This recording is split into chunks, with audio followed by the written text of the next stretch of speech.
Alright, so here's the setup here. I'm getting these pears from the fruit packer just down the road. These are cull pears that they pull from the line because they're too small or they have a blemish or something.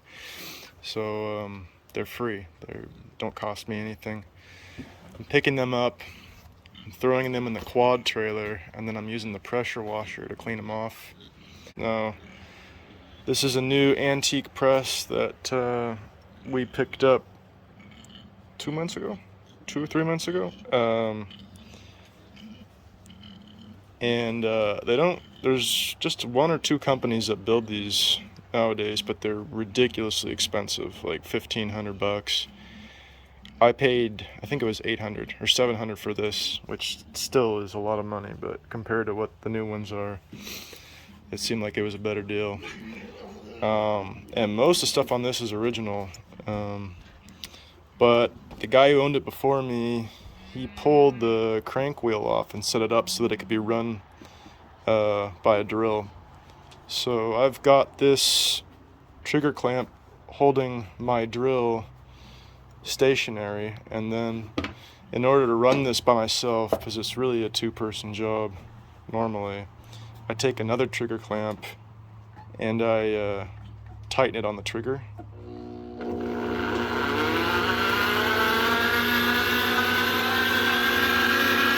that way I can chuck fruit into here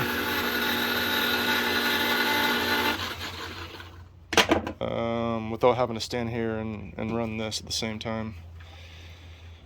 So what happens is I actually have a second basket for it, but with 1 person it's just easier to use 1 basket at a time.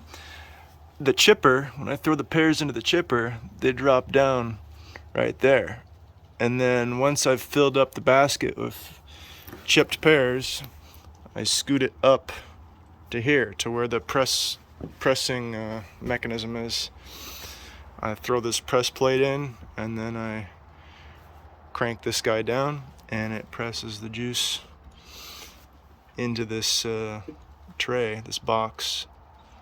And we go into our containers, and from here I just filter it through a strainer into my half-gallon jars. And if I'm gonna freeze it, I dump it in some plastic jugs, throw it in my chest freezer. So that's how we're doing juice.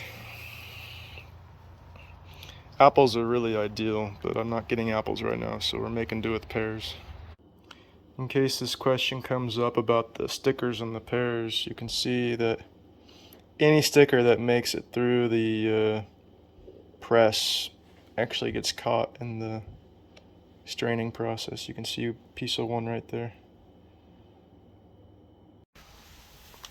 Here's the finished product.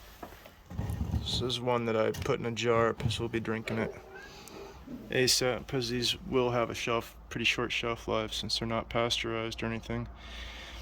And then this is what it looks like when I put them in plastic jugs. I leave a nice 1.5-inch gap here because when they freeze they'll expand, of course. So yeah, these will go in the freezer and we'll drink that one, and we're gonna keep on pressing. More to go.